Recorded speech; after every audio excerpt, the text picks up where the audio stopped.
Hi friends, అందరికీ నమస్కారం. నా పేరు బాలకృష్ణ. మీరు చూస్తుంది బాలకృష్ణ తెలుగు టెక్. ఫ్రెండ్స్, ఈరోజు నేను చెప్పబోయే టాపిక్ ఏంటంటే వాట్సాప్ గురించి అందరికీ తెలిసి ఉంటుంది. మ్యాక్సిమం మన ఇండియాలోని ఇప్పటికీ 200 మిలియన్ మెంబర్స్ వాట్సాప్ని యూజ్ చేస్తున్నారు. అంతేకాకుండా మన ఇండియన్ గవర్నమెంట్ కూడా కొన్ని సేవల కోసం వాట్సాప్ని యూజ్ చేస్తుంది. అటువంటి వాట్సాప్ ఇప్పుడు చాలా ఫేక్ న్యూస్లో టాప్గా ప్రాబ్లమ్స్ ఫేస్ చేస్తుంది.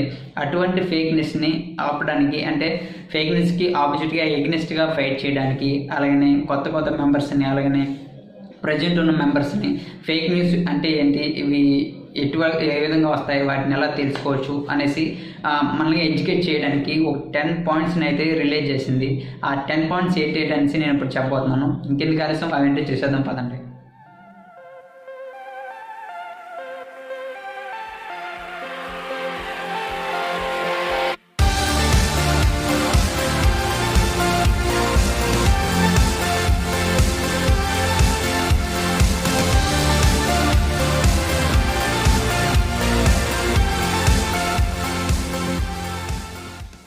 ఫ్రెండ్స్, ముందుగా చాలామంది కూడా నా సబ్స్క్రైబర్స్ కాకపోయినా సరే నా వీడియోస్ చూస్తున్నారు. వాళ్ళందరికీ నా తరపున కృతజ్ఞతలు చెప్పుకుంటున్నాను.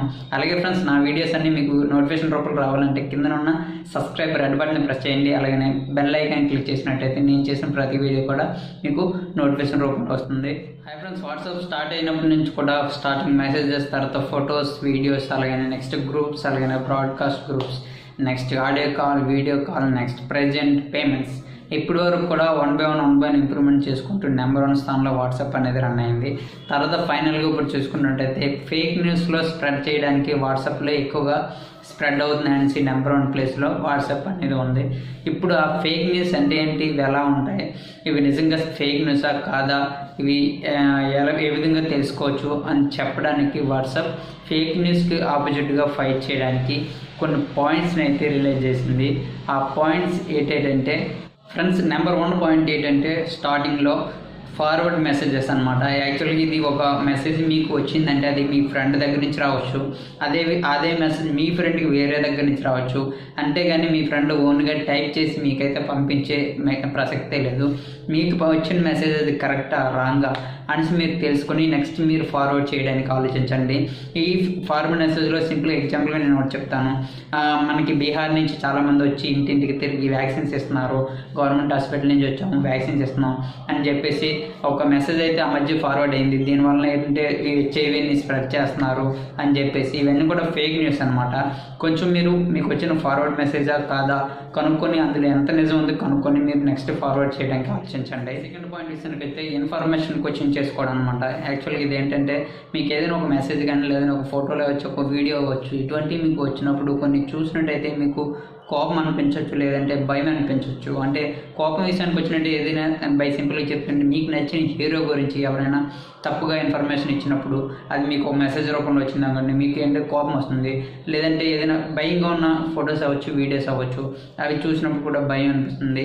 ఇటువంటి మెసేజెస్ని మీరు 1-2 సార్లు, అంటే అది నిజమా కాదా అబద్ధం అనేసి ఒక వాట్సాప్లోనే కాదా వేరే దాంట్లో కూడా మీరు చెక్ చేసి 1-2 సార్లు ఆలోచించి నెక్స్ట్ దాన్ని షేర్ చేయడానికి ఆలోచించండి. ఈ విధంగా కూడా కొన్ని ఫేక్ న్యూస్ మనం కంట్రోల్ చేసే అవకాశం ఉంది. 3 పాయింట్ విషయానికి వచ్చినట్టయితే ఇన్ఫర్మేషన్ని చెక్ చేసుకోవడం అనమాట. అంటే సింపుల్గా చెప్పుకోవాలంటే మీకు ఏదైనా ఒక మెసేజ్ కానీ, ఒక న్యూస్ కానీ మీకు వాట్సాప్లో వచ్చేటప్పుడు అది మీకు చూస్తే అది నిజమా అనిపిస్తుంది అనమాట, నమ్మదగినగా ఉంటుంది. అంటే ఎగ్జాంపుల్ ఏంటంటే మనకి రూపీస్, అంటే ఇంతకుముందు నోట్స్ క్యాన్సిల్ చేసేటప్పుడు 2000 నోట్స్ వచ్చేటప్పుడు కొత్తలో ఏమన్నారంటే 2000 నోట్స్ సెంటర్లో చిప్ పెట్టారు, ఇవి ఎంతమంది దగ్గర ఉంటే ఎంత అమౌంట్ ఉంటుంది అనేసి సెంట్రల్గా వాళ్ళకి తెలిసిపోతుంది.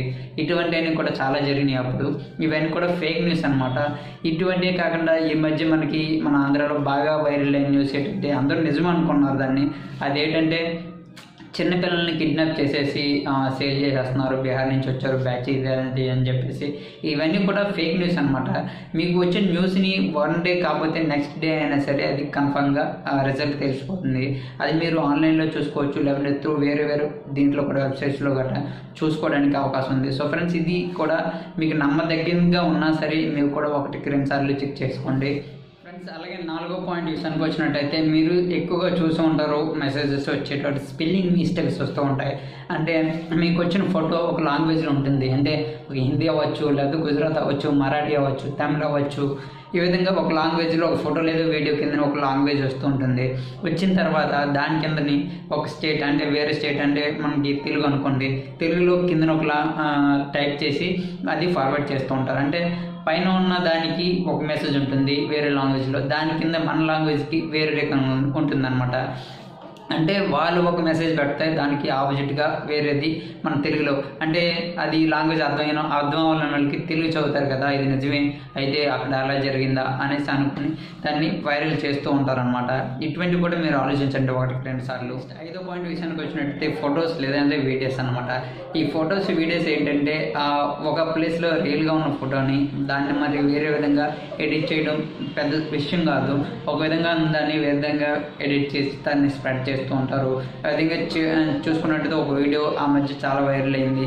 ఒక టెర్రరిస్ట్ ఒక అమ్మాయిని కిడ్నాప్ చేసి షూట్ చేయడానికి ట్రై చేస్తే స్పెయిన్ పోలీసులు చాకచక్యంగా వాళ్ళని కాపాడేశారని చెప్పేసి ఒక వీడియోని అప్పుడు చాలా విధంగా వైరల్ అయిందనమాట. ఇవన్నీ కూడా ఫేక్ న్యూస్ అనమాట. యాక్చువల్ అక్కడ జరిగింది ఒకటి, ఇక్కడ చెప్పింది ఒకటి. అంటే అక్కడ ఒక వీడియోని ఈ విధంగా టైప్ చేసి పంపిస్తే అంతమంది కూడా చాలామంది కింద మెసేజ్ చదివి దాన్ని క్లిక్ చేస్తారనమాట. క్లిక్ చేసి చూసినట్టయితే ఫైనల్గా అందులో ఏమీ ఉండదు అనమాట. ఈ విధంగా ఫేక్ న్యూస్ అనేవి స్ప్రెడ్ అవుతూ ఉంటాయి, ఫొటోస్ అవ్వచ్చు, వీడియోస్ అవ్వచ్చు. సో ఫ్రెండ్స్, ఇటువంటి వాటిని మీరు చూసుకునే ముందు, అదే షేర్ చేసే ముందు వీటిని మీరు ఆన్లైన్లో వేరే సోర్స్ కూడా ఉన్నాయి, గూగుల్ అవ్వచ్చు, యాప్స్ అవ్వచ్చు, లేదంటే వెబ్సైట్ అవ్వచ్చు, ఇటువంటి కూడా ఇందులో మీరు చెక్ చేసుకొని దీన్ని స్ప్రెడ్ చేయండి. నెక్స్ట్ 6వ పాయింట్ విషయానికి వచ్చినట్టయితే మీకు చాలామందికి ఇది చూసే ఉంటారు, అలాగే చాలామంది క్లిక్ చేసి ట్రై చేసి ఉంటారు. అవే లింక్స్ అనమాట. చాలామందికి వచ్చే మెసేజ్ ఏంటంటే యాపిల్ యానివర్సరీ 60,000 ఫోన్లు ఫ్రీగా ఇస్తుందని చెప్పేసి ఒక లింక్ వస్తుంది. అలాగే ఈ లింక్ క్లిక్ చేయండి, వాట్సాప్ది లేటెస్ట్ ఫీచర్స్ వచ్చాయి. అలాగే ఈ లింక్ క్లిక్ చేయండి, పేటిఎం మీకు 50 రూపీస్ అడ్వాన్స్గా ఫ్రీగా ఇస్తుంది. ఇటువంటి కూడా చాలా న్యూస్ వస్తూ ఉంటాయి, లింక్స్ వస్తూ ఉంటాయి. ఈ లింక్స్ ఏంటంటే చూడడానికి ఒరిజినల్ వెబ్సైట్ లింక్స్ లాగే ఉంటాయి. బట్ ఏంటంటే అక్కడ ఒక లెటర్కి బదులు వేరే లెటర్ ఉండొచ్చు, అదే బిగ్ లెటర్కి బదులు స్మాల్ ఎల్ ఉండొచ్చు, లేదంటే అక్కడ ఒక నెంబర్ ఉండొచ్చు, అలాగే ఐఫోన్ అవ్వచ్చు. ఇటువంటి కూడా ఆ వెబ్సైట్లో ఒక్కొక్క లింక్లో ఒక డిఫరెన్స్ ఉంటూ ఉంటాయి. ఇటువంటి లింక్స్ నిజమా కాదని చెప్పేసి మీరు వేరే సోర్స్లో చెక్ చేసుకోండి. అది చెక్ చేసుకున్న తర్వాత వేరే వాళ్ళకి మీరు స్ప్రెడ్ చేయండి. 7వ పాయింట్ విషయానికి వచ్చినట్టే అదర్ సోర్సెస్ అనమాట. అంటే మనకి ఏదైనా ఒక న్యూస్ అనేది వచ్చిన తర్వాత, ఒక మెసేజ్ వచ్చిన తర్వాత ఒక వాట్సాప్లోనే కాకుండా వేరే సోర్సెస్ ఉన్నాయి. అవి వచ్చి ఫేస్బుక్ అవ్వచ్చు, లేదంటే గూగుల్ అవ్వచ్చు, లేదంటే ఏదైనా వెబ్సైట్స్ అవ్వచ్చు. ఈ విధంగా వేరే సోర్స్ ఉన్నాయి. ఇందులో కూడా మీకు వచ్చిన ఫోటోని కానీ లేదా వీడియో కానీ మీరు అప్లోడ్ చేసి అది నిజమా అబద్ధమా, ఈ మెసేజ్ నిజం కాదా అనేసి కరెక్ట్ చేసుకొని మీరు తర్వాత వేరే వాళ్ళకి స్ప్రెడ్ చేయండి, అలాగే ఫార్వర్డ్ కూడా చేయండి. నెక్స్ట్ 8వ పాయింట్ విషయానికి వచ్చినట్టయితే ఒక మెసేజ్ వచ్చిన తర్వాత మీరు షేర్ చేసేటప్పుడు ఆలోచించండి. మెయిన్ థాట్ఫుల్ అనమాట. దీన్ని ఏంటంటే మీకు ఒక మెసేజ్ రావచ్చు, దాన్ని మీరు ఒకరికి షేర్ చేసేటప్పుడు ఆలోచించాలి, ఇది నిజమా అబద్ధమా కాదా అని చెప్పేసి. మీకు ఆ మధ్యన వచ్చిన వైరల్ ఏంటంటే వాట్సాప్ని ఫేస్బుక్కి ఇది సేల్ చేసేసారు, అంటే $19 బిలియన్ వాట్సాప్ మొత్తం ఫేస్బుక్ సేల్ చేసేసారు, ఇంకా వాట్సాప్ అనేది డైరెక్ట్గా ఫేస్బుక్ కంటిన్యూ చేస్తుంది అని చెప్పేసి ఆ మధ్య కూడా చాలా న్యూస్ అయితే వచ్చింది. దాన్ని కూడా వైరల్ కూడా ఆ మెసేజ్ని వైరల్ చేశారు. ఇవి కొన్ని ఫేక్ న్యూస్ అనమాట. వీటన్నింటిని మీకు కన్ఫర్మ్ చేసుకోండి. ముందుగా కన్ఫర్మ్ చేసుకున్న తర్వాత వేరే వాళ్ళకి ఆలోచించి షేర్ చేయండి. పాయింట్ విషయానికి వచ్చినట్టయితే you can control what you see. అంటే మీకు ఏదైనా ఒక మెసేజ్ అవ్వచ్చు, ఏదైనా అవ్వచ్చు, మిమ్మల్ని ఇరిటేట్ చేయవచ్చు, గ్రూప్స్లో అవ్వచ్చు, లేదంటే నార్మల్గా సింగిల్ పర్సన్ అవ్వచ్చు. మీకు మెసేజెస్ వచ్చినప్పుడు మీకు నచ్చలేనిగా ఉన్నప్పుడు తన దగ్గర నుంచి అనవసరం ఇటువంటివి మనకు వద్దు అని చెప్పేసి అనుకుంటూ మీ చేతిలోనే ఉంటుంది, దాన్ని చూడాలా వద్దా అని చెప్పేసి. ఒక గ్రూప్లో ఉన్నప్పుడు పలానా పర్సన్ని బ్లాక్ చేయొచ్చు, అలాగే బయట సింగిల్గా ఉన్నప్పుడు కూడా పలానా పర్సన్ బ్లాక్ చేయొచ్చు. ఇటువంటివి కూడా వాట్సాప్లో ఫీచర్స్ ఉన్నాయి. సో ఇటువంటి కూడా మీరు ఉపయోగించుకోండి వాట్సాప్లో. ఇటువంటివి కూడా చేయడం వల్ల పలానా పర్సన్ నుంచి రాంగ్ మెసేజెస్ వస్తున్నాయి, అవి మనకు అనవసరం అనుకున్నట్టు బ్లాక్ చేసేయండి. ఇది కూడా మోర్ దాన్ బెటర్ అనమాట. ఫ్రెండ్స్, ఫైనల్గా 10వ పాయింట్ అదేంటంటే ఫైనల్గా ఫేక్ న్యూస్ గోస్ వైరల్. అంటే నార్మల్ న్యూస్ అంటే ఒరిజినల్ న్యూస్ కన్నా ఫేక్ న్యూస్ అనేది చాలా ఫాస్ట్గా వైరల్ అవుతూ ఉంటుంది. సో ఫ్రెండ్స్, ఇటువంటి న్యూస్ని మీరు కన్ఫర్మ్ చేసుకునే ముందు లేదంటే షేర్ చేసే ముందు ఒక వాట్సాప్ సోర్స్ కాకుండా వేరే వేరే ఉన్నాయి. అది ఫేస్బుక్ అవ్వచ్చు, లేకపోతే గూగుల్ అవ్వచ్చు, వేరే వేరే వెబ్సైట్స్ ఉన్నాయి. ఈ వెబ్సైట్లో మీకు వచ్చిన ఇన్ఫర్మేషన్ చెక్ చేసుకోండి, నిజమా అబద్ధమా కాదా అని చెప్పేసి.